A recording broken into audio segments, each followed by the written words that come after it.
Oh, goodness gracious. Hello, everybody, and welcome back to OMB Reviews. I am the critic who is a cynic. How is everyone doing this evening? Happy and blessed Monday, and welcome to episode 524 of the Welcome to Asgard podcast, Take 2. My goodness, Prism Live is just the worst. I forgot to turn my VPN off and thought, hey, in every other thing I've ever used, just turning my VPN off usually just means a quick little reconnect and everything's fine. Nope, not for Prism Live. It has to end the entire YouTube stream. Luckily, I caught it quick enough to where the Rumble stream should still be live and the Odyssey stream should also still be live. I'm also live currently over on X. So, yes, YouTube and Prism continue to be the bane of my existence, but Heimdall is back. Heimdall is alive. Anyway, thank y'all again for being here, everybody. And yeah, this is just, again, an insane night, an insane start to the night. But this is indeed episode 524, where tonight we're going to talk about Terrifier 3's box office success. This has been a massive win for independent cinema, and a massive win as well for those working outside of the Hollywood system. For those that may have missed the news, Terrifier 3 demolished the competition, and as a film that only cost $2 million to make, and a reported only spent $1 million reportedly on marketing, which is actually pretty standard. If you follow my channel for a long time, you know that typically a studio will spend about half of the budget in addition to the budget. So take the budget, multiply by 1.5, and you get your typical spend. That's seemingly what they did, at least according to reports for this movie. But you think about $1 million being spent versus the hundreds of millions of dollars sometimes spent on major Hollywood fare. For them to be able to get this type of return on investment, to be able to already make profit back, to already make as much profit as it is making, especially in comparison to that budget, is just darn impressive. And so we'll talk about that, about what it means for the independent cinema scene. And yeah, we'll talk about all of those things. And also Joker 2 cratering. That's right, Joker 2 cratering. One of the worst, if not the worst, drop-off for a film of its size in the history of film. A movie that had a drop-off so bad that it's actually now comparable to the film, was it Geely? Geely? I think is how it's technically pronounced. Yeah, that's like a deep cut right there. Remember the film with Ben Affleck and Jennifer Lopez from back in the day? Yeah, that's where this film is now ranking as far as its drop-off is concerned. Just to give you an idea, a little bit of context there. But before going any further, though, please make sure you smash that like button, loud that fire button over on Odyssey, smash the rumble button as well. And let's go ahead and say hello to the people in the chat, because everything is just already mentally for me thrown off with all of this insanity that is Prism Live. Screw you, Prism Live, is all I will say there. Anyway, we got Snortopoopus Cuber hanging out in the chat today. Thank you for being here. I think I've got the early part of the live chats. If I don't have everyone, that's okay. We got Bruce hanging out. What's going on, Bruce? He was here early. Gary Banjo Sandwich Worthington saying, I will have my eye 50% on Monday Night Football. How dare you? How dare you? I can't stand you. I can't stand you. Gary Banjo Sandwich saying, cookies, please. Oh, yes, cookies, please. It is working. Yes, it is working tonight. Yes. Let's see. We got Snorpoopus Cuber saying, hello, humans and other quitters. What's going on, Snortopoopus? Welcome back. Welcome back. He's saying hello to me. Thank you. We got the man with the orange chat saying, check, checkity, check, check, check. At least the social stream chat bot is working. It makes me happy. Unfortunately, the chat box I have built into Prism isn't working. But hey, it's associated with Prism, so can't say I'm all that surprised, if I'm going to be honest. And I try to be. I do try to be. Wendy Hunter was here early. Wendy! What's going on, Wendy? Thank you very much for being here, as always. We got Thanatos Felicitas saying, hello from Somewhen. That was back at 7:32. Wendy Hunter saying, hello, hello, hello. We got Guillermo Gage. What's going on, Guillermo Gage? Over on the Green Machine, saying, I wonder what you are expecting with box office for Gladiator 2 and for Wicked. Movie theaters should get big business. I wonder if the movies will be good. As far as whether they will be good, I've got a lot of doubts. I've heard from some, I think it was the guys at Film Threat, mentioned that Gladiator 2, from what they've heard from people that have seen it, is actually good. I'll believe it when I see it. We'll have to cross that bridge when we get to it, as the expression goes. So we'll find out. For Wicked, I'll say right now, Wicked looks like a complete dumpster fire. It really does. And though part of me wants to say the safe bet is that the movie will do well, because it seems like that would be the safe bet, right? You think, okay, it's a massive IP. You've got the book series. You've got, obviously, the massive musical. There's a huge fan base out there for it. But then I can't help but think, other than that massive fan base, which is a musical-based fan base, which, again, sometimes actually turns up to theaters and can lead to success, I also think about other musicals, like Cats. Now, I know what you're thinking. Cats cannot be compared to Wicked, because though there are definitely some that try to defend Cats as being good, more people would probably make fun of it as kind of just creepy and nonsensical and whimsical and jellical, even, if you catch my drift, if you know what I mean. That being said, I do think the chances of Wicked doing well are a lot higher than the chances for Gladiator 2 doing well. If I had to bet on which film was going to make more money, based just on paper before any release and any other information is in front of me, I would say it would probably be Wicked that would make more money. That being said, I do think that if Gladiator 2 ends up being as good as some early signs might indicate, it could do well. It could actually be much bigger than one would think. I wouldn't hold my breath. I don't think that there is a good chance of that happening, but crazier things have indeed happened. In fact, let me go ahead and see if I can pull up any box office forecasting at this point. I think it's still a bit too early to tell, because the latest we have out right now is to November 15th, and I believe that's coming out during Thanksgiving, potentially. So right now we have going all the way up to the film Red One, which is going to be the new Dwayne Johnson film. That movie is only projected to have a $20 to $35 million opening. So it's a very tough time for movies at the cinema, and that's why I would have a lot of doubts about both of those movies, in fact, in the case of Gladiator 2 and also in the case of Wicked. What is interesting to me, though, is according to some, at least box office projections at this point in time, going over to the main person that I trust on these matters typically, is over with Box Office Theory, and he has the projections right now, at least the tracking is for Venom: The Last Dance, of all films, coming out October 25th, a range of $75 to $100 million, meaning an average around $86 million opening weekend. So that'll be interesting to see if it's able to reach those heights. That would be over, twice as much as what Joker's opening was. And so, are comic book movies dead? I think that to say that all comic book movies are dead is a bit disingenuous, simply because Joker 2 was just a garbage movie. It was a film that specifically and purposefully crapped on the fans, whereas as someone who has not liked either of the Venom movies, I have found myself enjoying them. Okay, I don't think either films are good in any way. That being said, they are entertaining. They are a fun time. At least that's what a lot of people who go to see them think. Because the times that I've gone to the theater, everyone who's in there watching it have been laughing and have been having a good time with it. So clearly there is a market for it. The fact that this is the third one now that they've made, when the films themselves haven't been all that good, kind of speaks to that point.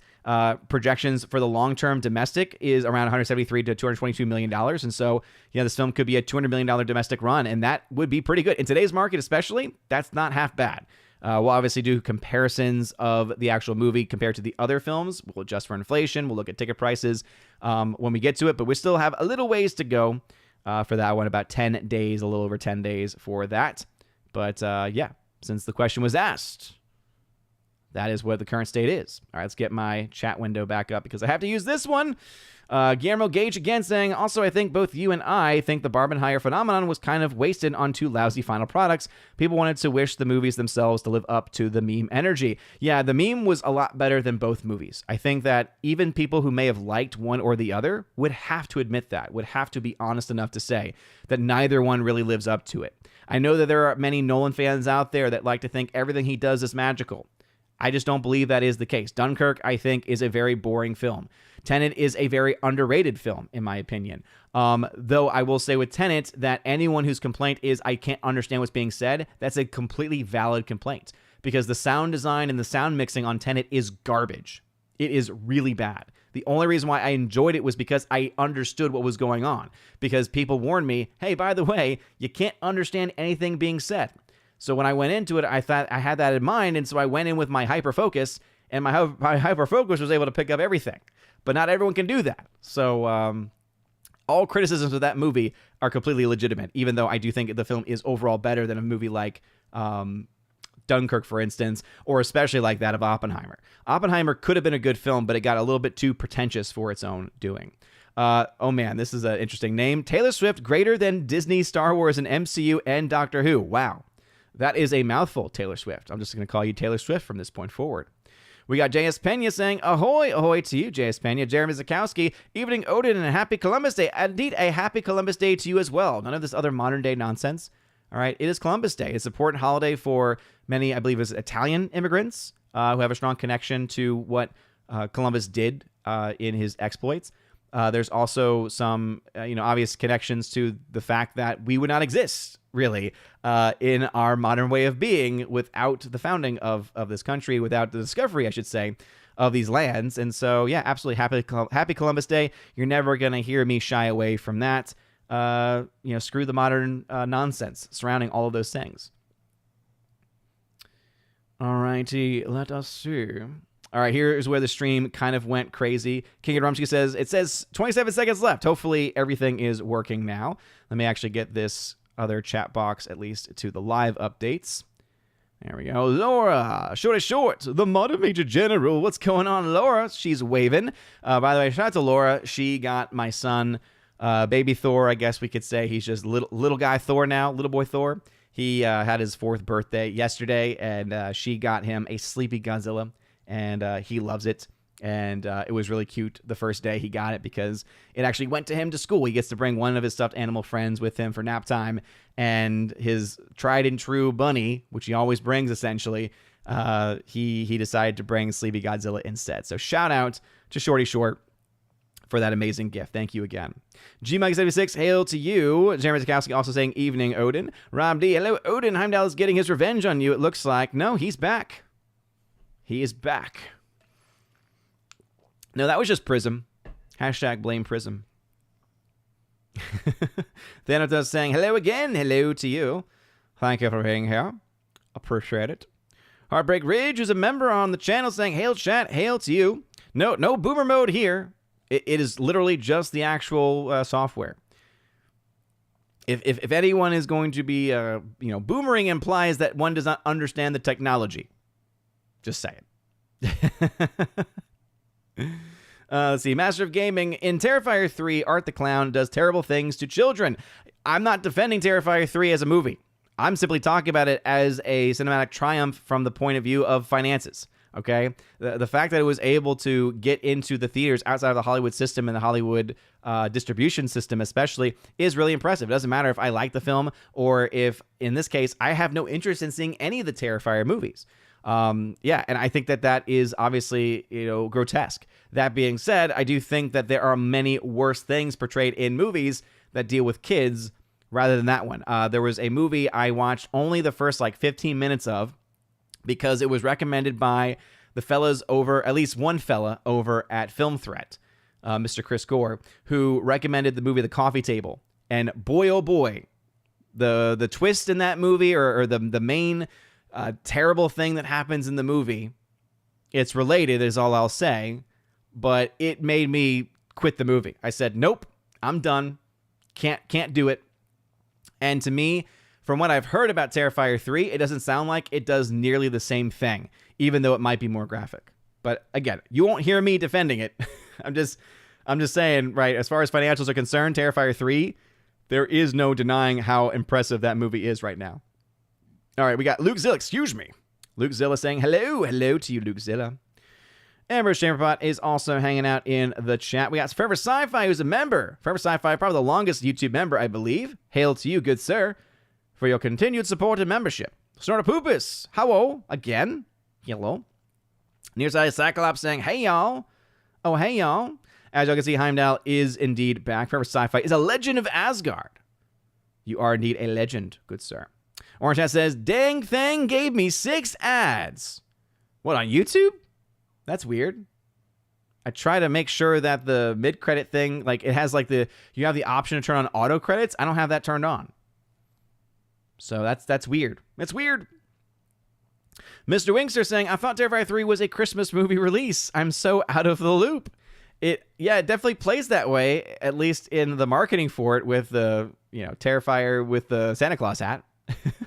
Michael Brigette saying, hey, Odin, curious if you've been watching The Penguin. Feel like it's been a really great show, not just a great comic book show. Agreed, Michael Brigette. I have not watched all of the most recent episode. I've seen a lot of it, but not all of it. There's one moment in this episode where there's kind of a line that I was like, really? You didn't have to say that line.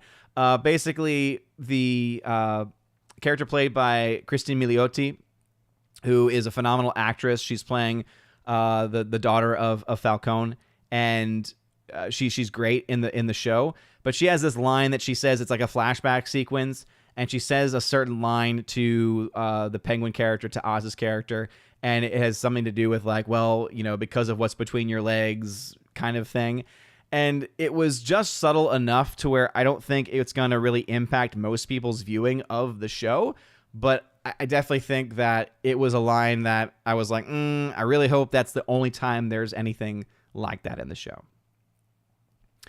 Mr. Winks are saying, Geely, turkey time. I don't even know if I'm saying it correctly, and I don't even care because that movie is still historically known as being one of the worst films ever to be put in theaters. Like, it's always how it's been known. And it's been like it's been known as one of like the biggest financial disasters as well, I believe. Hosatako saying, hi, Hosatako. Wendy Hunter saying, that is a deep cut, darn right.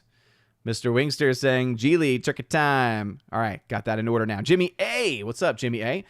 He's also been a member here for a while, saying, now that Joker's fallen off the Geely, both Batman and the Joker have had huge drop-offs. Yeah, I think, are you referring to the Batman?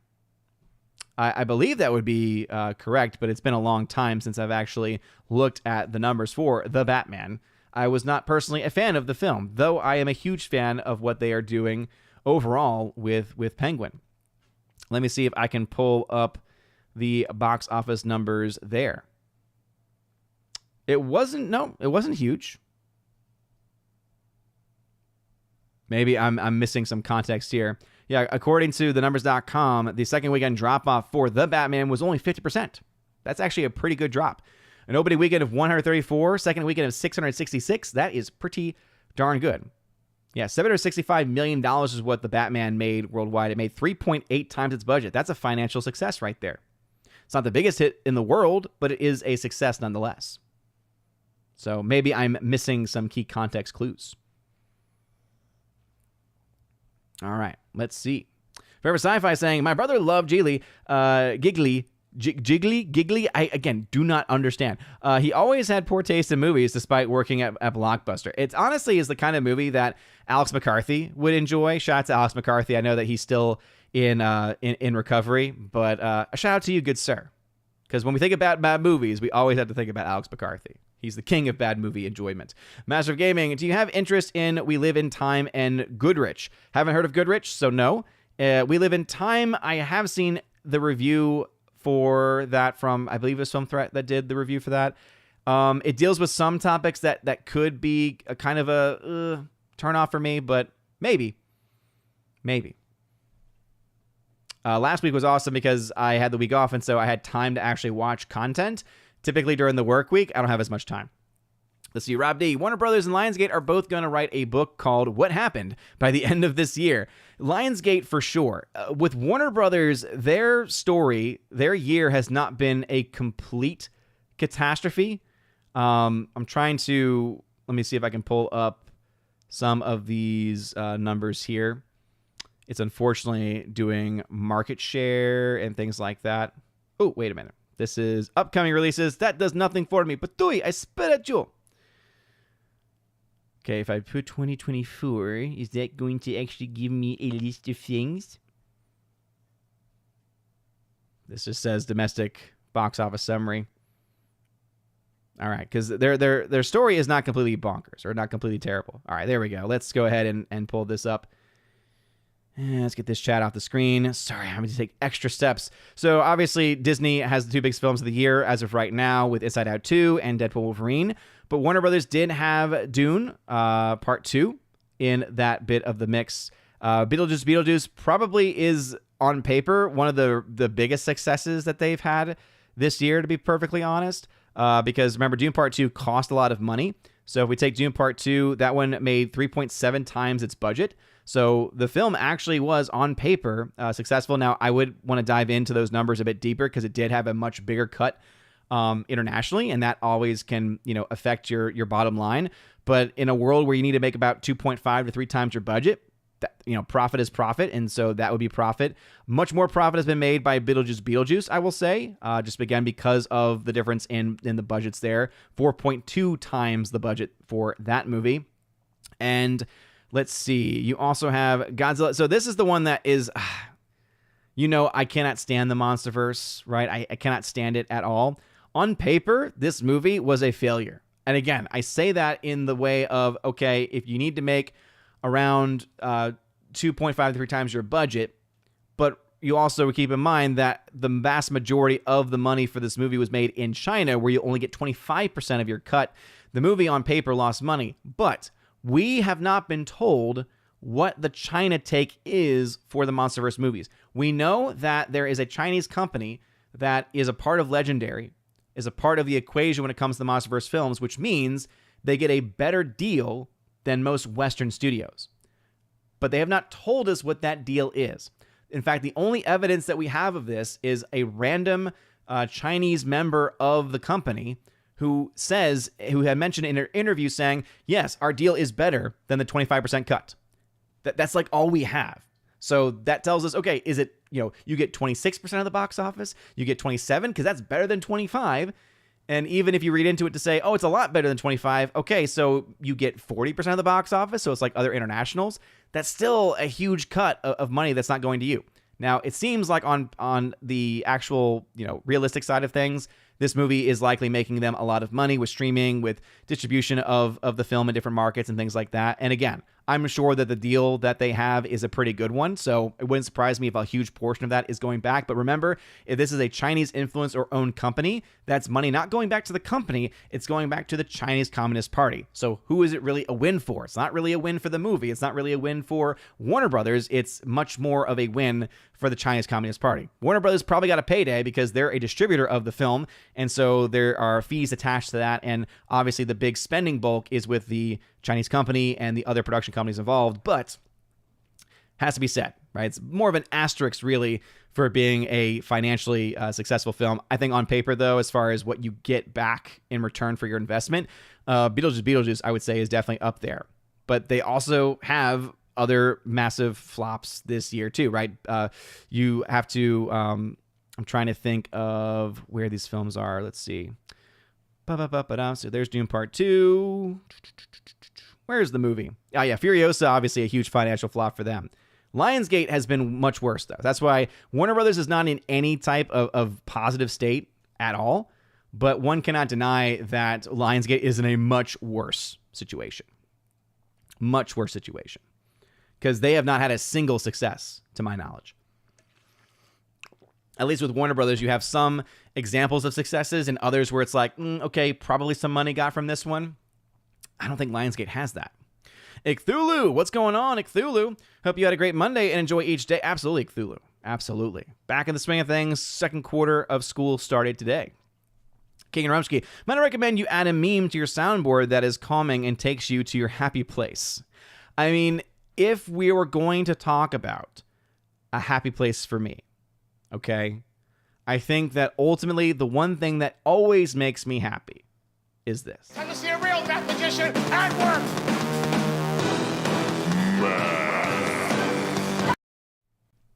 That always raises my spirits, and y'all's reaction to it also always raises my spirits as well. So we got it. We got it covered. All right, we got it covered. All right, let me see if I can get this split screen going because it might mess up my browser capture, but that's okay because going back and forth is driving me a bit crazy. Laura saying, I'm here 100%, so boom. Thank you, Laura. Much better than that, that terrible Gary Banjo sandwich. I mean, what even is a Banjo sandwich? It's disgusting. Patooey, I spit at you. Steven, what's going on, Steven? You gotta tell me that Joker 2 is, if not the biggest drop-off from weekend 1 to weekend 2. Holy cow, 80+% drop of whoa. Glad the fans and even common movies are speaking through the wallet. Yeah, That's why we have to keep this into perspective, okay? That this is, again, I would say when you take into account how much it costs, that it's a major DC property and all these other factors, it is probably the worst drop-off that we have ever seen for something of its kind. And I know that that's kind of putting a lot of caveats on it, and I always hate when the likes of Deadline and others do that. But I think that in this specific instance, what we're trying to do is, instead of trying to make excuses for a film, we're trying to showcase just how bad this drop-off actually is, okay? And with that, actually, I'll go ahead and let's see if I can actually get this done where it won't look too crazy. Let me see. Let me see here. Yeah, because some might be thinking, wait a minute, there are things that had a worse drop-off, at least according to Box Office Mojo. That is the case. So let's go ahead and get this up on the screen. So yeah, let's first start off talking here about Joker. Okay, so this is from Box Office Mojo, a site that I'm typically not a fan of because it used to be an amazing site. It got bought up by IMDb through, obviously via Amazon. And ever since then, it's been inundated with ads. Things have been hidden behind the paywall. Their numbers are not always the most up to date. They've made major mistakes on many consistent bases. And so that's why I just typically trust the numbers. But this does have charts in it that unfortunately the numbers does not have, or at least I have not been able to find. So here's the list of the biggest second weekend drop-offs for films. And we're talking here about films released domestically. And what you'll notice is there's a very constant theme of movies that are either special releases or of re-releases of older movies. So you have like the Wizard of Oz re-release back in 2019, for instance, being here. And that means that it's the second weekend of this limited time special release. Yeah, of course you're going to have a massive second weekend drop for a movie that came out, decades and decades ago. And this goes and is true for almost every single film that they do this for. And so to see movies like that in this mix, to see anime titles, which also do not fly too well here in North America, and then also specialty items like Waitress the Musical, this gives you an idea of just how serious it is that Joker is flopping in as much as it is. But on paper, the biggest second weekend drop is actually for a film called Collide, which from first to second weekend back in 2017 dropped 88.5%. Wow. 88.5%. Then you have National Champions from 2021 dropping 88.4, Undiscovered 86.4. Let's get to some bigger titles here. The Wizard of Oz, 86.3% drop as a re-release. This is probably one of the more recent ones. Boy Kills World from Roadside. That's from this year, I believe. Let me go ahead and open that up in a new tab and see. Yeah. So this was, again, a movie that released in April of this year, and it got some decent reviews, but again, it's also a movie that no one's really heard of all that much. So yeah, 85% drop for that movie. The One Piece Red Film, 84.4 anime. Not a surprise to see that at all. Jane Got a Gun. Is this the one with... Oh, wait a minute. I think it is. Is this the one with... I'm blanking out on her name. Yes, it is. All right, yeah, this is the one with Natalie Portman. I thought that was the case. So Natalie Portman, Joel Edgerton, Ewan McGregor, Noah Emmerich. Not a terrible cast, especially amongst the leading men there. But I just remember the trailer for it looked so cringe, and I think some of the marketing as well was very much like a woman asked her ex-lover for help in order to save her outlaw husband from a gang going to kill him in the most realistic film ever. Yeah, that film dropped 83.5%. Can't say I'm surprised by that. Star Wars Episode 1's re-release. So the 2024 re-release dropped 83.5. Again, lots of re-releases. I mentioned Jiggly. I don't even know. Dropped 81.9% back in 2003. Again, seen as being one of the biggest box office failures, one of the biggest drop-offs ever in history. It's number 15 on the list. You have a film from 2022 called Medieval. Replicas from 2019. I remember the marketing for that. Bad Moon from 1996. And there you get into where you'll find eventually Joker 2's name being put. So Joker 2, as we can see from the weekend chart here, has officially dropped... Oh, wait a minute. There it is. Has officially dropped 81%. Now, what's interesting to me is that these numbers are actually down from what the initial estimates were.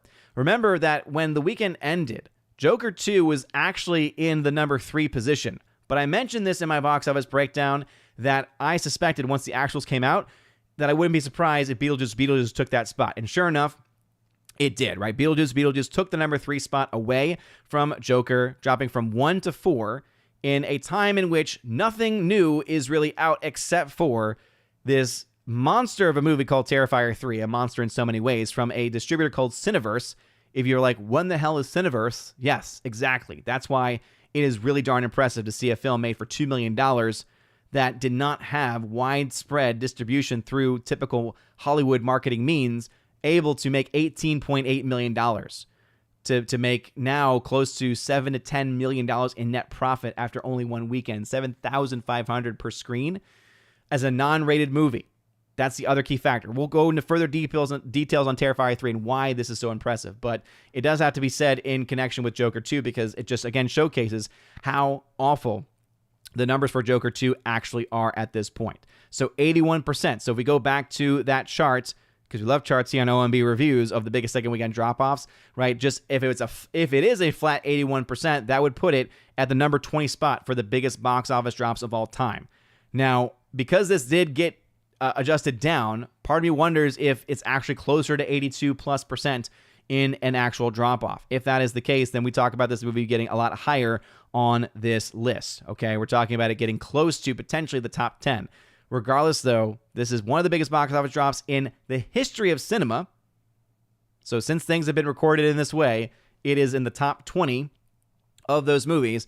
And as I mentioned, since all of these other films being mentioned here are either specialty releases or re-releases, it just, again, reiterates the fact that they spent $200 million on Joker 2, and yet it's in this list of these types of movies. It just shows you how really bad those numbers actually are for the film. So when you hear people talk about just how bad these numbers are, and if you try to hear anybody or if anyone tries to even make the argument that some way, somehow, things are not too bad for Joker 2, that it's actually not as bad as people are saying, this hopefully should dispel any of those thoughts, any of those rumors, and make very clear that, no, this is really bad. This is some of the worst numbers that we've ever seen for a second weekend for a movie. But what say you? Let's get back into the chat. Bruce hanging out. Bianca hanging out over on Odyssey. Welcome. Monkey Jeebus, hail to you. We got Mr. Wingster, who's a member, saying, I got to see Wicked in the Globe Theater in London during my time abroad. It was a wonderful experience. Nice. I mean, it is a great show. I've seen it a few times myself. I've seen the Broadway show a few times. I saw a touring cast of it as well when it was in Houston. And it's a very moving show. And I don't think it's going to translate as a movie. It's been in production hell as a movie for a very long time. It's only in the past few years that they finally figured it out. I mean, this thing has been going through so much. If you look at the history of the development of this movie, I mean, we're talking about, I think, over almost a decade in which it's been in development. And I think that the decision that they decided to go with of relying almost solely on CGI and green screen and blue screen effects, I think that is going to make the film, and just like the trailers already make the film look so darn cheap, I don't think it's going to be able to appeal to a wide enough demographic, personally. The one thing that might bring people in is the music, because the music and the score to this show are very good. That might be enough, but it's hard to say. Kimberly G, Killian Shadowcat, what's going on, Kimberly G? Howdy, Odin, mods, and chat. Hail to you. We got Jimmy A, a member, saying, Wicked makes me wonder why they keep trying to turn singers into actors. Agreed. In the case of that movie, though, I must ask the question, who are you referring to? Because if you are referring to Ariana Grande, I have to correct you, good sir.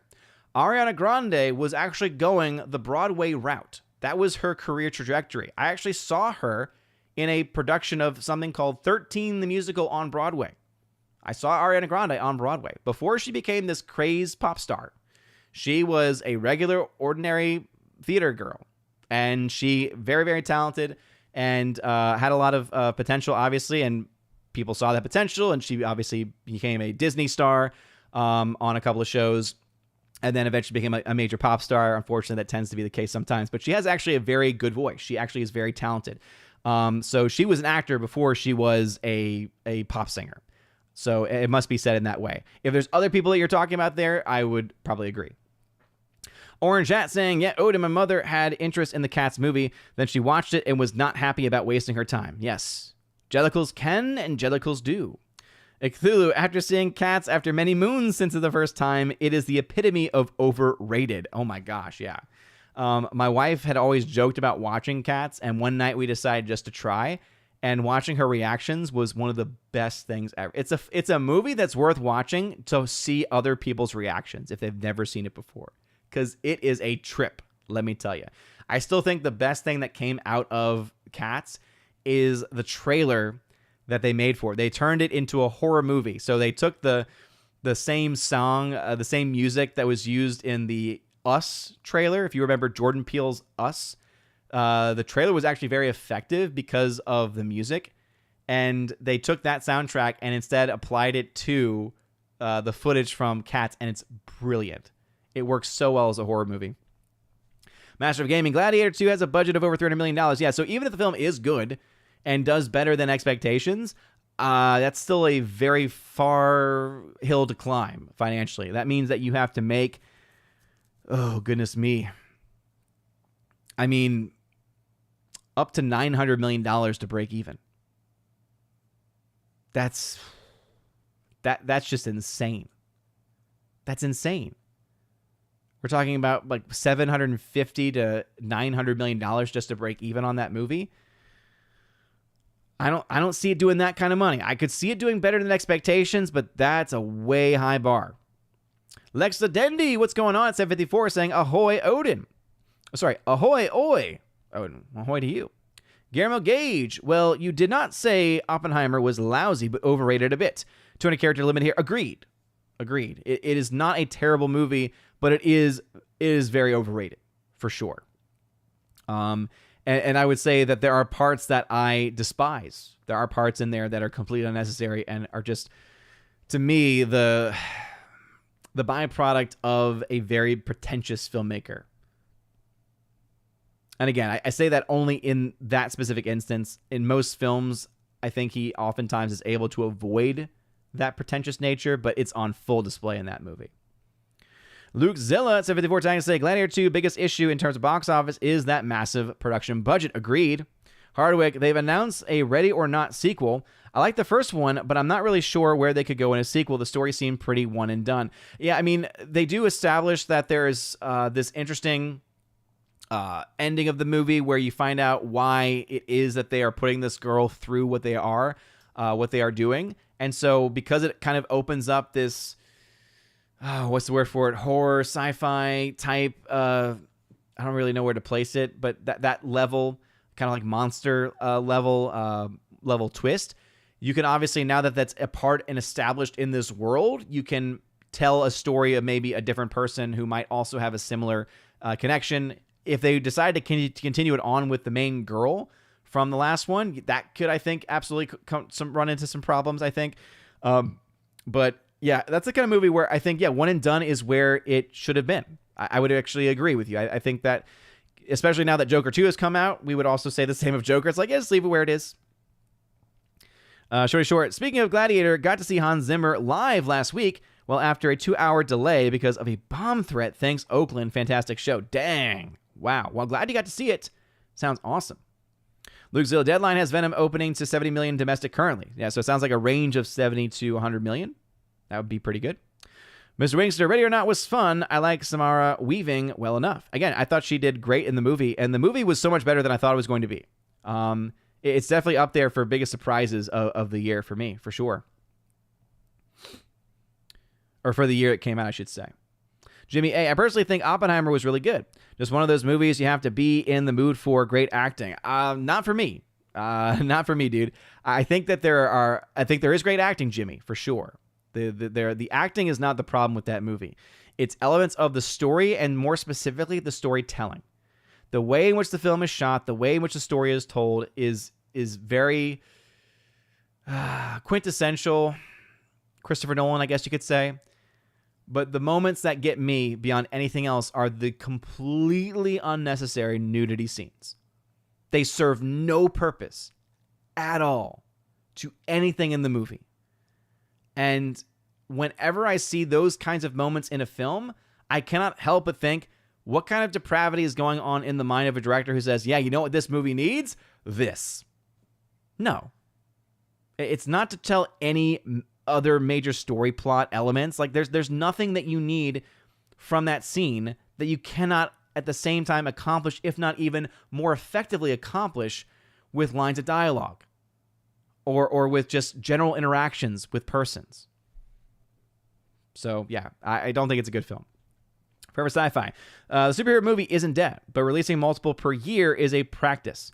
Is as a practice dead. Hopefully they'll now focus on quality. I would have to doubt it personally, because we still do not have a lot of quality superhero movies. If we talk about just of successes, yes, you had Deadpool, Wolverine, but that's a very rare thing. You're not going to have a lot of Deadpool, Wolverines coming out anytime soon.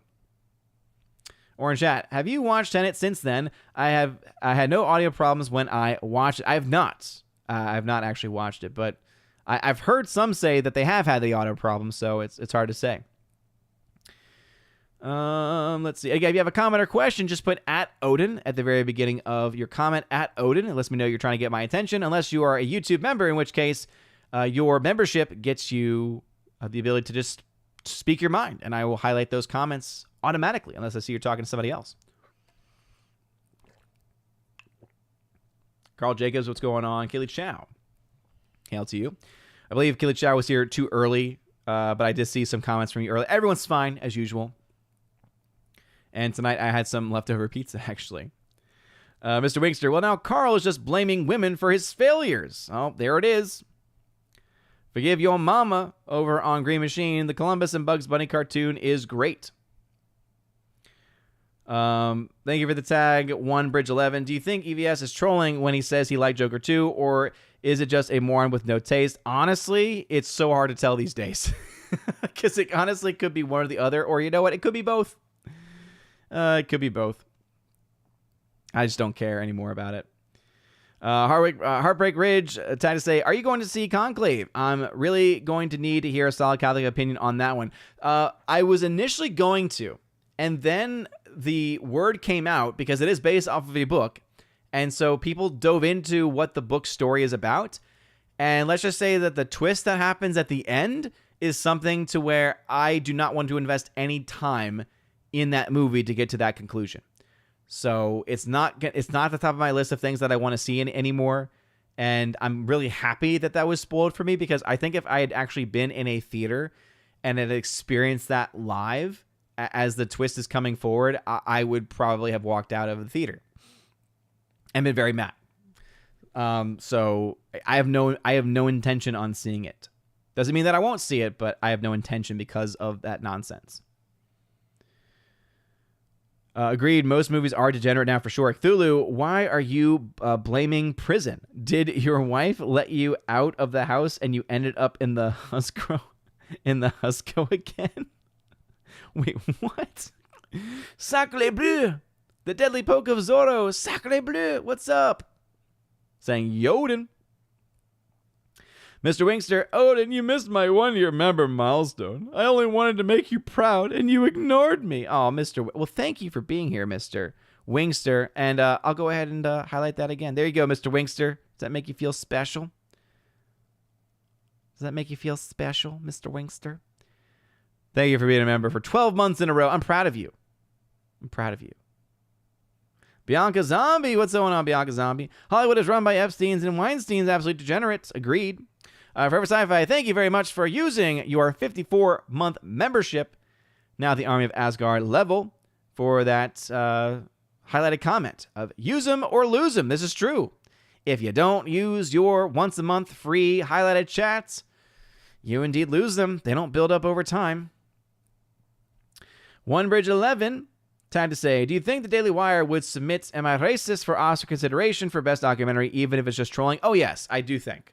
By the way, finally, they have announced that it is coming to the Daily Wire end of October. So I will give some kudos, because I honestly thought when they were announcing the big thing about what was happening next that they were going to say, and now you can get it on VOD and pay us more money. It's like, really? But luckily, it is going to be on their streaming service at the end of October. Let's see. Victor Fontaine, come fly with me. What's up? Terrifier 3 made more money on its opening weekend than Mega Flopless has made over 3 weekends. Another fair point. Jimmy A. No, I was referring to Ben Affleck being Batman and starring in Giggly, with its drop-off being compared to Joker 2. Okay, gotcha. Yeah, I was like, wait a minute. What's going on here? Stolgom 13, 33. Hail to you. Joey Horn. What's up, Joey Horn? Saying, good evening, Odin. Happy Columbus Day to you, good sir. Absolutely a happy Columbus Day to you as well. Forgive Your Mama. Newest movie I've watched is Alita Battle Angel. Dang, dude. There are some good things out there. Trust me. There are some good films out there that have come out since Alita Battle Angel, which is also a fun movie. Let's see. Laura saying, I think it's pronounced Geely. See, in my head, I always thought it was pronounced Geely too. But it's been so long since I've even talked about that movie that when I saw the movie was spelled with a G-I-G, I thought, what? There's a silent G in the middle of all that? So it's giggly? So, yeah, I mean, I thought it was Geely, but man, oh man. Hardwick, how does Geely compare to The Room? I've actually never seen Geely. I remember it's so notorious that almost anybody worth their salt knows about how poor the box office was. And again, the fact it's in the top 15 of biggest box office drops from week 1 to week 2 shows you why that is the case. Especially with the star power, quote unquote star power. But again, think about the time. Jennifer Lopez would have been a pretty big name. Ben Affleck would have been a pretty big name too. The fact that they had that kind of a massive drop just shows you how bad the film's got to be. Let's see. Mr. Roy. Hello. What's up, Mr. Roy? Cthulhu, geez, how bad were the movies that you saw that you call them content? Wait, what? Context. I need context. Caveat ties. What's going on? Ben Dowdy hanging out. Mr. Wingster, is it Tencent? Cleefus. What's up, Cleefus McDonald? What's up, Cleefus? Saying at Odin, spelling at Odin. Okay. Any news on the Passion of the Christ 2, real or fake? It is starting filming. That is true. There's no more information than that. So I believe it is going to start filming early next year. So it's not, unfortunately, then coming out anytime soon. It probably will not be coming out Easter of next year. If anything, I could see it coming out Easter of 2026, unless he wants to have it released at another time. But we'll see. Laura saying, it took me forever to figure out why I was singing Cuban Pete all weekend. Thanks, salty nerds. Chicka-boop, chick-chicky-boop, chick-chicky-boop, chick-chicky-boom. Yes, thank you. I'm glad that many people picked up that. At our conversation this past weekend on the Salty Saturday podcast, the movie The Mask came up, and apparently Mr. Kadish was talking about M-A-S-K, like M.A.S. And as soon as I hear Mask or The Mask, I automatically have to think about one of the best Jim Carrey performances of his career, which is The Mask. And one of my favorite moments is the entire Cuban Pete scene. So good. I am the king of the rumba beats. And I go chick, chicky, boop, chick, chicky, boop, chick, chicky, boop. So good. Oh, man. Those were the days. Rob D. The Monsterverse movie deal is that they get free egg rolls and wonton soup. There you go. Breaking news, Rob D gives the channel here. Hardwick, Chris Gore's sources, says Hardwick, at Marvel recently told him Captain America Brave New World will be terrible, Thunderbolts will be surprisingly decent, and Daredevil Born Again will be great. Yes, I watched that same stream. Keely Chow, have a good one, good sir. Ice cream, says Laura. Kate Rumsky says, touche. Yes. Wendy Hunter says, yay. You're welcome. Should do a watch party of that play. I know. I got to get that scheduled sometime soon. Mr. Wingster, I'm currently rewatching the Nightmare series for Spooky Month. Yeah. I just finished Freddy's Revenge, the peak of movie masculinity with no gay subtext whatsoever. Yeah, I know that was brought up this past Friday on FNT, and I haven't been watching a lot of what Mahler's been doing, but yeah, apparently y'all have been going through all of that. So, oh, I've never seen those movies actually. They scare me too much. I'll be honest. But it's interesting. I didn't ever realize that there was that much gay subtext. Dragon Bricks X, what's going on? Rom D, has Tony from Deadline made excuses for Joker 2? I'm sure he has. Surprisingly enough, I've kind of detoxed away from Tony. I broke the grip that Tony had on my soul, on my spirit. I was like, no, you will not bring me into your nonsense anymore, Tony. Jeremy Zakowski. I had asked some Godzilla fans about Wanda deal, but they said there was no deal made. But speak of Godzilla, have you seen the new Godzilla Fest trailer? I know Baby Thor would love it. I've not seen it, but thank you for letting me know. Yeah, he's obsessed. I got him an early birthday gift a couple weeks ago, and it's an encyclopedia of all of the Godzilla monsters, and he loves it. It's actually a part of our routine. So it's become like the potty book. So before bed, he has to try to go potty, obviously. And so we'll read like as many pages as it takes him sometimes. And then before bed, we always read 3 pages. And by 3, it's being very generous. Sometimes it's 3 monsters, because sometimes monsters can be more than 1 page. And it's not even like a story. It's just an encyclopedia. He just loves seeing them. And the animation for it's actually really, really good. For any Godzilla fans out there, let me see if I can...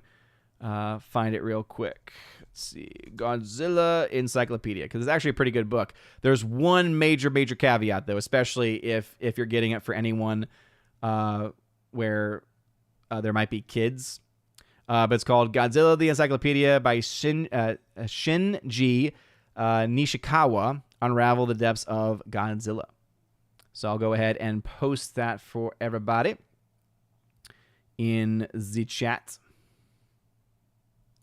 So that way everyone, if you have an interest in it, can do it. Here's the major caveat, though, okay? So the major caveat to this book is there is one page where, and we learned this the hard way, when on Tubi, there is an entire section dedicated to several of the Godzilla films, and so we're able to watch a couple. We were on a vacation, and we had some free time, and so he was in a mood where Thor just really wanted to watch some Godzilla.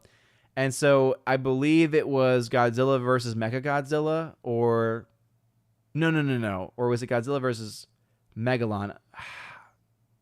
No, it would have to have been the Mechagodzilla, because there was a cyborg in there. I know it's a big part of the Mechagodzilla storyline with the cyborgs. And so at one point, though, in the movie, because we looked at it and we saw it was PG. It was rated PG. And so we're like, okay, it's PG. This is great. And there's a scene in the movie where all of a sudden there is this girl who is having surgery done because she's a cyborg, and she's just topless. And my wife and I were watching this with Baby Thor, and both of us just look at each other like, don't say anything. And he has no idea, right? He's too young to even know what's going on with that. So when the book came, when the encyclopedia came, the animator, for some reason, decided to, during that section, draw that. And so as I'm going through it when it first gets in, before he sees it, because I'm like, I got to make sure that there's nothing crazy in here before Baby Thor gets this. And so as I'm going through it, I see that in there. And so I'm like, honey, you will not believe what they have in here. So luckily we're able to get like a piece of white tape and put it over that. Yeah, anyway, just a fair warning on that. Anyway, Forever Sci-Fi, how does Joker 2 compare to the Marvels? I mean, honestly, it's really, really bad. Okay? It cannot be overstated just how bad this drop-off is for Joker 2.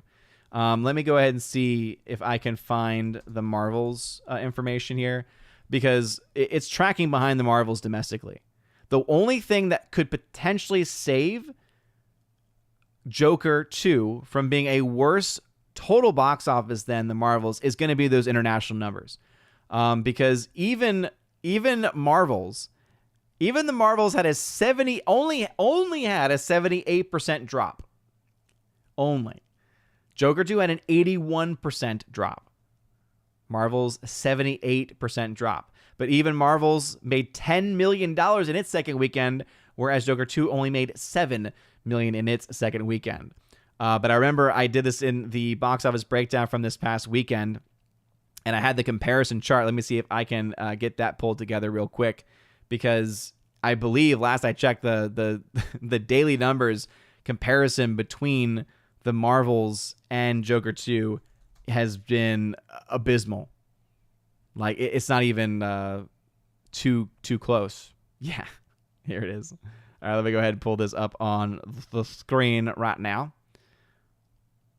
So as you can see, every day the Marvels, before you even adjust for inflation, not that there's too much between last year and this year, but even with that, the Marvels beats Joker every time, every day. So going through second Sunday, $64 million is where the Marvels was.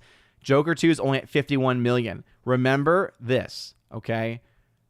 Marvels at that rate ended its domestic run at $84.5 million. So suspect Joker 2 will not get to 84.5 if these numbers continue. So we're talking about the movie capping out maybe between 70 and 80 million domestically. International, however, is a different story. Notice how Joker's already to $113 million internationally, whereas the entire run of Marvels was $115 million. So Joker will see more. The question is, how much more international will it make? I personally think Joker 2 makes more.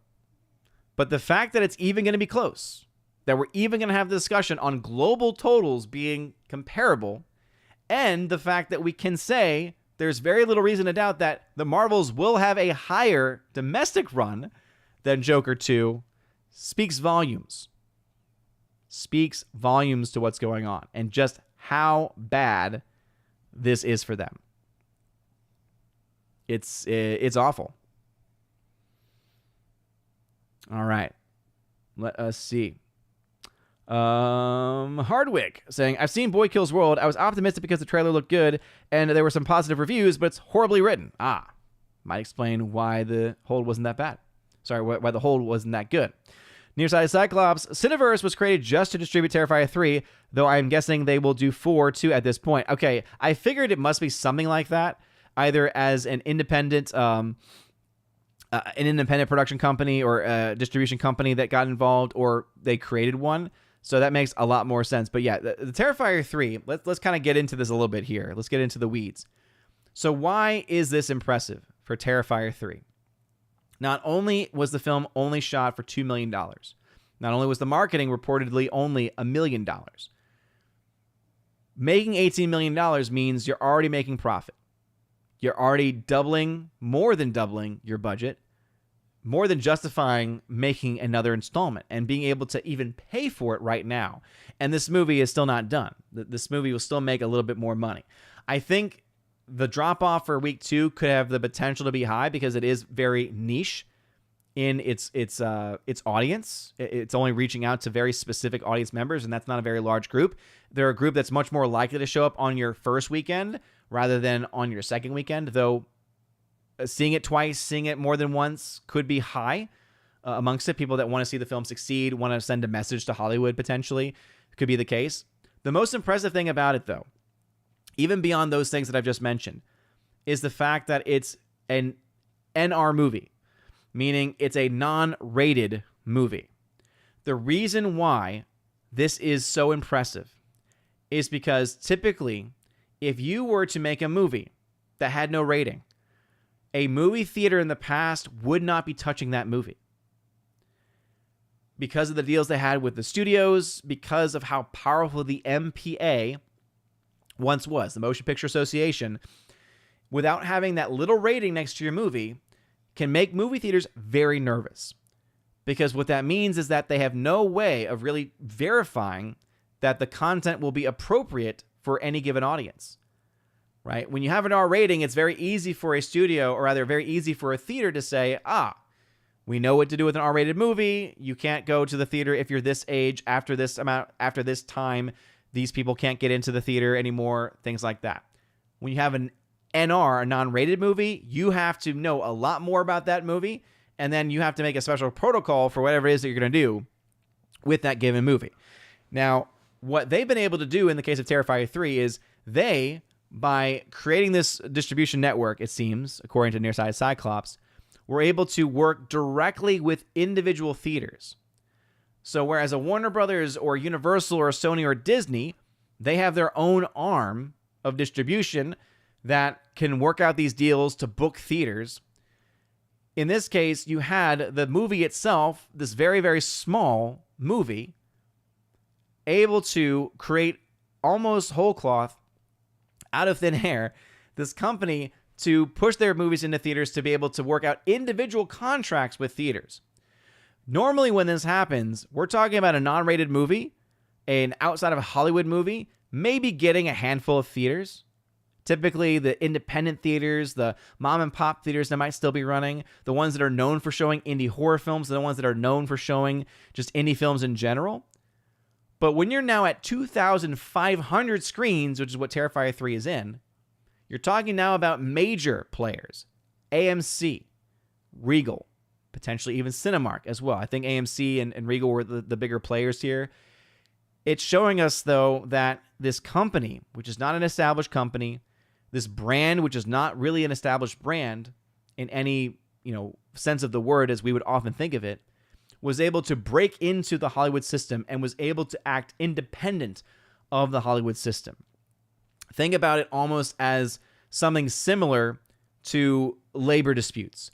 I know it's a weird analogy, but you think about how, okay, if you live in a state that is right to work, it means that you either can choose to get a job with a union, through a union, or you can choose to do something maybe on your own.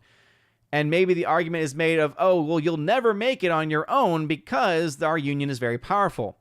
But maybe you have something really good. You're able to offer something that no one else can offer. You're able to offer more time. You're able to offer more dedication. And guess what? You do break into this industry. You do break into the job that you want, and you end up finding success. This is what they were able to do with Terrifier 3. Outside of the system, outside of this major conglomeration, break in, make these individual deals with these theaters. And that's why we don't even know what the split is between this studio, between Terrifier 3 really, and the theaters. Most of the time, it's a very close to 50-50 relationship. But if AMC, for instance, thought that they were taking a risk with this movie, they could have asked for a bit more.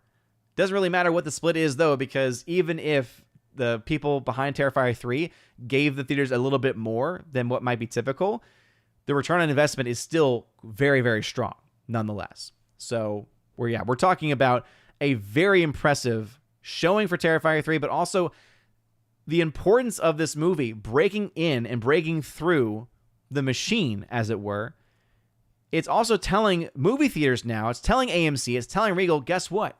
You don't need to be from a major studio. You do not need to be from major Hollywood productions. You do not need to be from the machine to get your movie in a theater. And hey, theaters, you do not have to only take in rated content from these major studios to make money. This is going to incentivize theaters to start to put more faith, more trust in independent creators. It's also going to give a blueprint that other independent creators can start to follow to get their movies in a similar number of screens or have a similar relationship with the theaters that they want to get into. And ultimately, it's going to be good for moviegoers. It's going to be good for theaters. And really, there is no lose to this, except for major Hollywood. And Hollywood right now really needs to be in the lost category because they need to start to realize, they need to start trying again. They need to start making good films again. They need to start making good content again. But yeah, Terrifier 3 has been very, very impressive. What say you? All right, going back in the chat at 8:19, so still a ways away from the live chat, but we got this.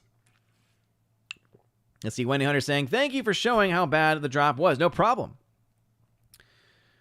Laura saying, hello. Oh, Rob D says, don't want to get political, but it really does go to show you how much disposable income people had back in 2019 compared to every year that came after. I mean, and that's not really getting overtly political, because even without mentioning a single candidate, I can mention just one thing: COVID had such a huge impact on everyone's lives in many different ways. One big part of that, though, was the impact it had on our disposable income. And when you then take into account decisions being made by our government, regardless of party, really there's a uniparty that made these decisions, that passed these bills, that passed these laws, where inflation is increasing, where we're spending more and more money, we're printing more and more money, and so the value of our money becomes ever depleted. It makes sense then that the price of everything goes up. It makes sense then that people are not going to go see movies as much anymore, that people are not going to spend as much money at the concession stand as maybe they once did, and that this is going to hurt the bottom line of the other major corporations in the movie theater chains. But it also trickles down to hurt the local mom and pop shops as well, who have much less chance of surviving. But because of things like Terrifier 3, this actually has a stronger chance of helping those theaters out than anyone else.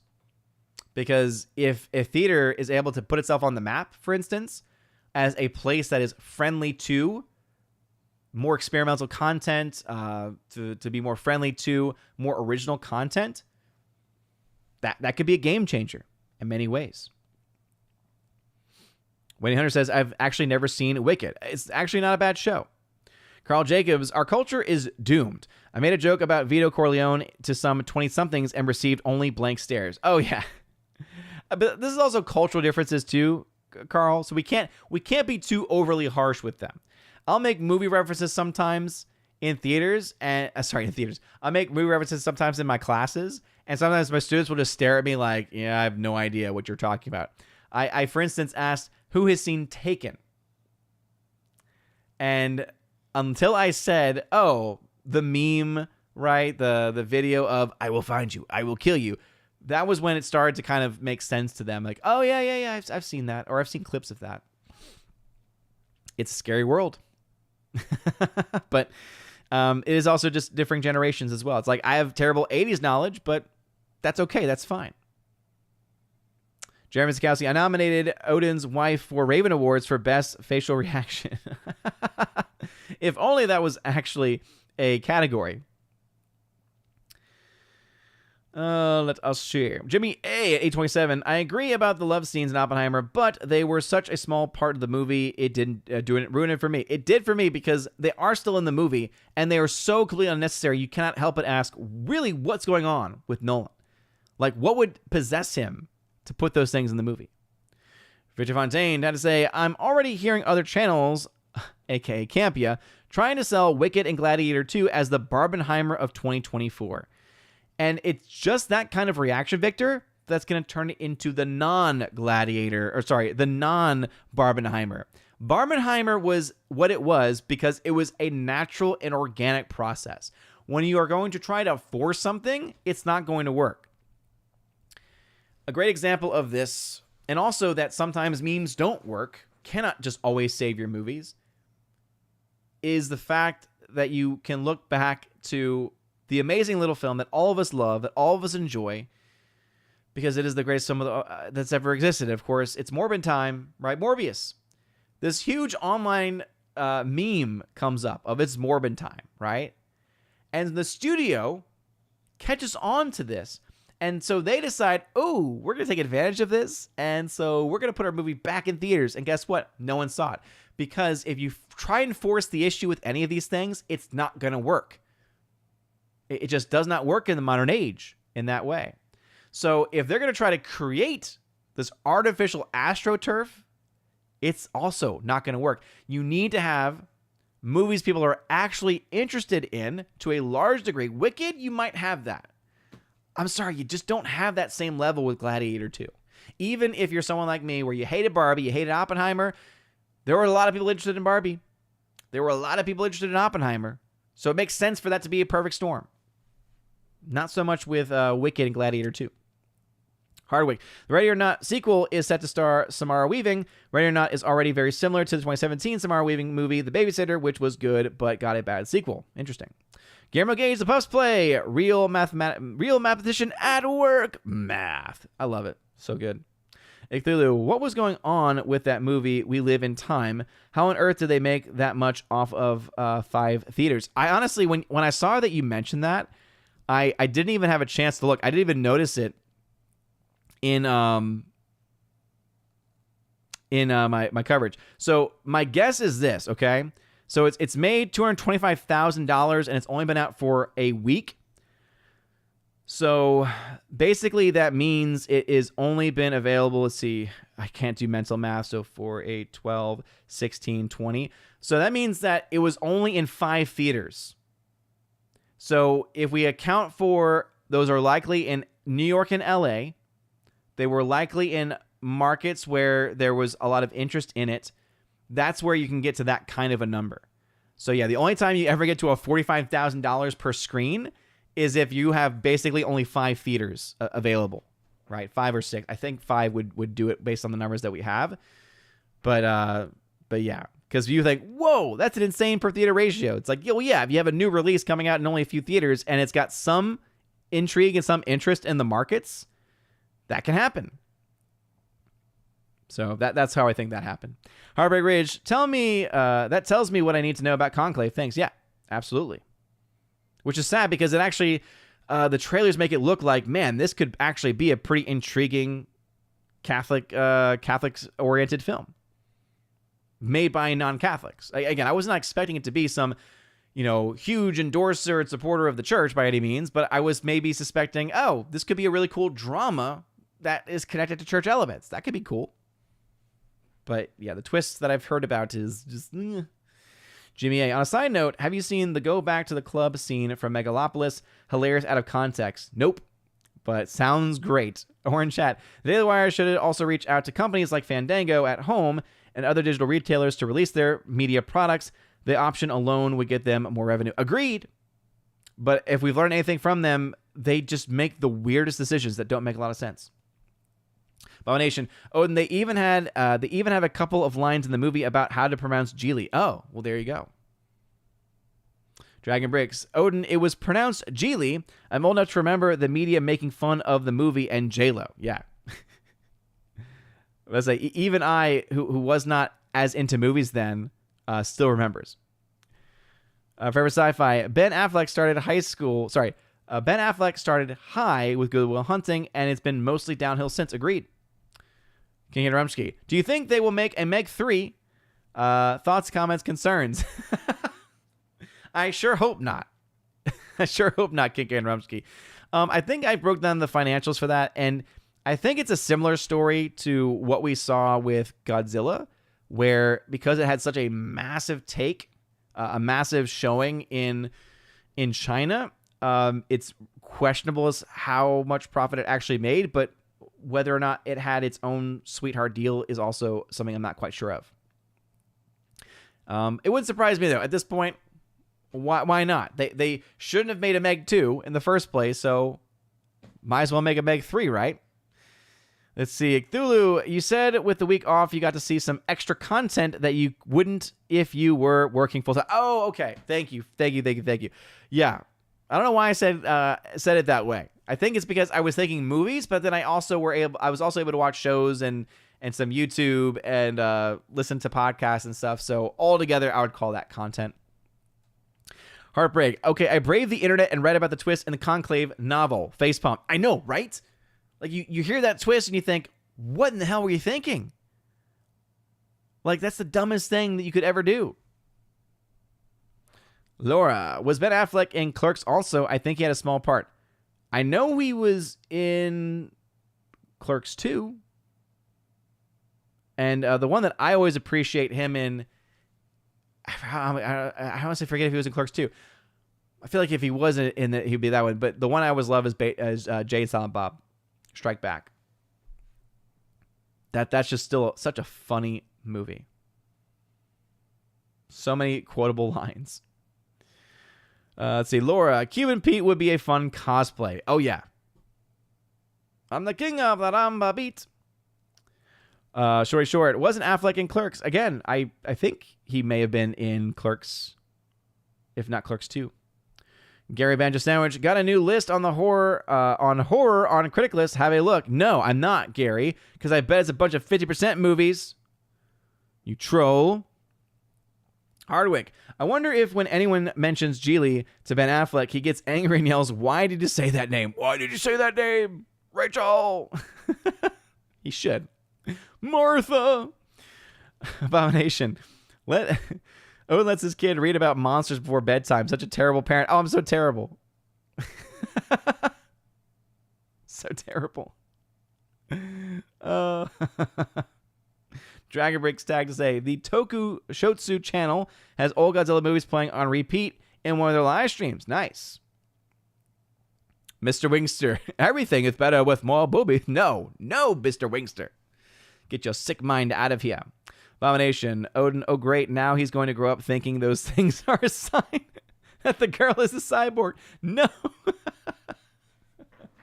That's why we blocked it, okay? He only saw the movie once, and he didn't even notice it. And in the book, we were able to cover it. So the only thing he sees is the machine parts where her belly's supposed to be. So that's what he connects with cyborgs. But Jeremy Skowski, that was Terror of Mechagodzilla. I thought there was a Mechagodzilla component to that. So Terror of Mechagodzilla. I actually met that actress who played her and got an autograph picture from her. Oh, what? What? That's crazy. Of all of the things. All right, we're starting to wrap things up. Don't want to overstep the Man with Orange Hat's stream too much. So let's get to some of these comments here. Hardwick, one way to look at it is that anything that is all right for a baby to suck is also acceptable for him or her to see. Hardwick. Mr. Wingster, it's good business. Oh, gosh. That's like it just reminds me of that meme. That's good real estate. Is that the line is? That's good real estate. Abomination. $2 million is quite a bit more than the first movie budget. Oh, yeah. But you look at the progression, and it's a very good one. So the first, he's talking here about Terrifier. So the first Terrifier movie cost between $40,000 and $50,000. You heard me right. $40,000 to $50,000 the first movie cost. It was able to get enough support, enough people watching, enough people buying it, so that for the second film, they spent a whopping $250,000. That got a theatrical release, a little bit limited, but still, compared to what the budget was, that film made bank. That film got in like the teens, millions of dollars. And when you compare that to a $250,000 budget, that's massive. And so because of that, they were then able to spend a whopping $2 million on the third one. And they've already made like over $18 million, and they're still going to make more. That's exactly what you want to see in a movie. You have an audience that's growing. You have revenue that's growing. It's just like what I've mentioned before about John Wick franchise. The first film made decent money. Second film saw an increase. Third film, I think the way I worked it out was that it almost doubled its audience every time. The fourth one was the first movie where it didn't double its audience. It did do well though. Jimmy A, I think in a Violent Nature from earlier this year was also not rated. Interesting. Abomination, I think Terrifier 3 being not rated is proof that theaters and audience can figure out for themselves if the movie is for them without needing a potentially misleading rating, just the name and knowing how the first two movies were. And again, it opens up that potential. And as someone who is so sick and tired of the insane number of movie trailers before movies, I actually would be fascinated to see if we ever get to a world where you no longer have those green band or red band trailers. You just have the trailer. Rob D, the only thing I know about for the NPA and its relation to theaters is in the past, NC-17 films were banned from theaters. NC-17, I think, is basically gone now. Yeah, I mean, oftentimes I feel like those these days would probably more so just be pure pornography and so wouldn't have a place in theaters. And they have no place in society. Wendy Hunter, I gotta leave. Hope you all have a good night. Wendy Hunter. Wendy, you have a great night. Guillermo Gage, I wonder why FYM even follows box office if he or she doesn't watch new movies. Who is that? What are you talking about? Rachel!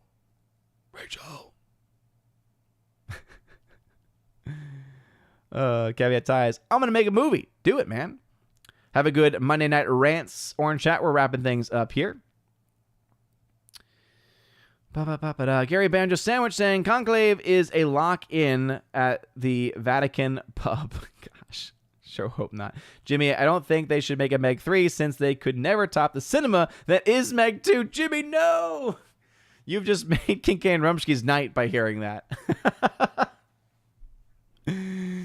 Abomination. They need to make Magneto or Megnageddon or Megcano or Megurites or Megacane. Oh my gosh. Megacane is actually one that could work. All those other ones, so hard for me to say. But Megacane, great. Caveat Ties asked the question, so if you do not want to know the spoiler for Conclave, put your earmuffs on, but I'll mention it very quickly. So here's the twist in 3, 2, 1. The person that they elect to be the Pope turns out is a transgendered person.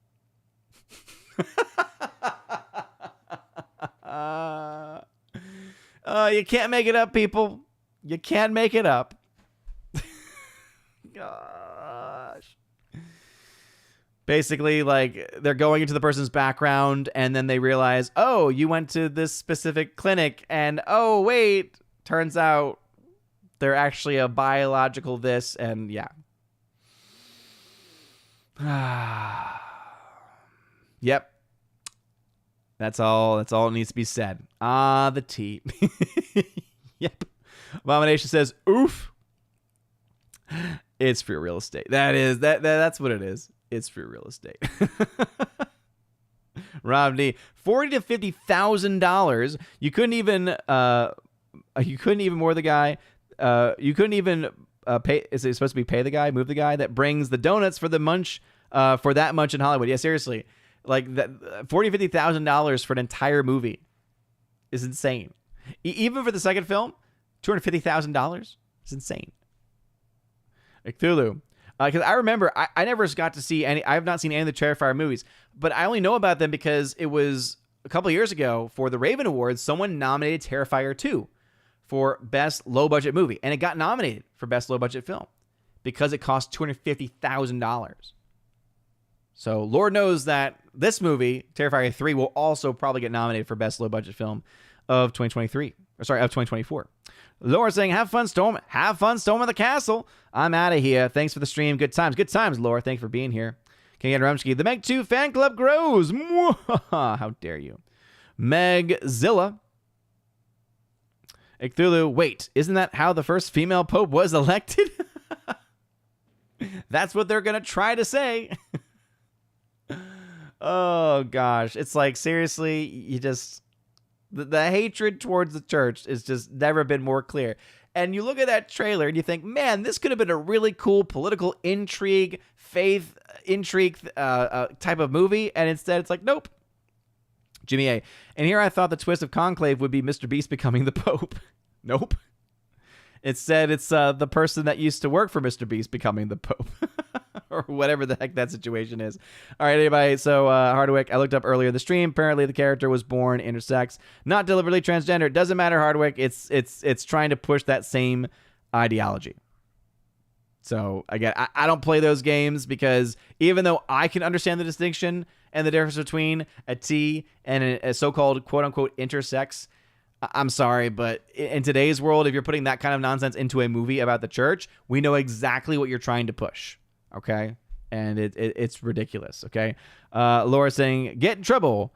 Oh, you got trouble right here in River City with a capital T and with a capital T and that rhymes with P and that stands for pool. I played Harold Hill once. I used to have that whole song memorized. You ever try to make an ironclad shot with your? Oh, I used to know that line, but I can't say it anymore. Don't ask me to try again. Trailer was so intriguing. I know. Trailer was so good. Mr. Wingster, have a good night. Cthulhu, just another Da Vinci Code nonsense. Agreed. Jack Doherty becomes the Pope. King and Rumsky, I heard some priests believe Satan was doing really bad things for 100 years, but that time just ended. Thoughts? I've heard some people speculate about that too. This is all based off of Catholic prophecy, which we always have to take with a grain of salt. And ultimately, we should care more about our own personal relationship with God and making sure that we are remaining within a proper sacramental relationship with the church than to get too caught up in the weeds with that kind of stuff. And in a conclave, it's just iDubbbz jumping of counter yelling, I'm gay.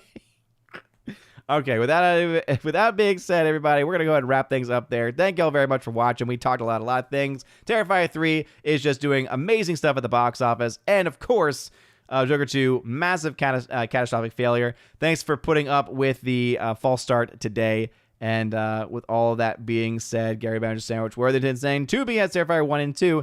It just does not seem like my cup of tea. I'm just going to be honest. But anyway, for anyone who wants to see it, it's on Tubi. Anyway, you guys are all amazing and beautiful people. Have a wonderful rest of your evening, a blessed rest of your week. And as always, God bless.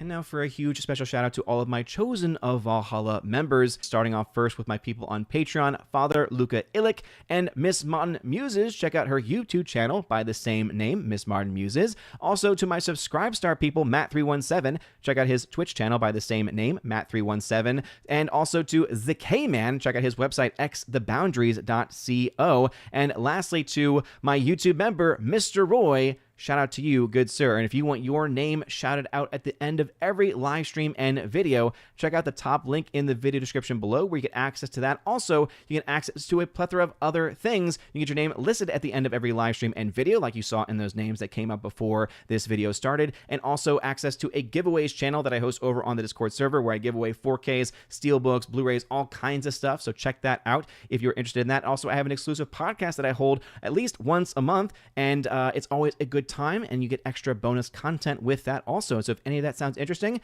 again, check out that top link in the video description below. You guys are all amazing and beautiful people. Have a wonderful rest of your day, and as always, God bless.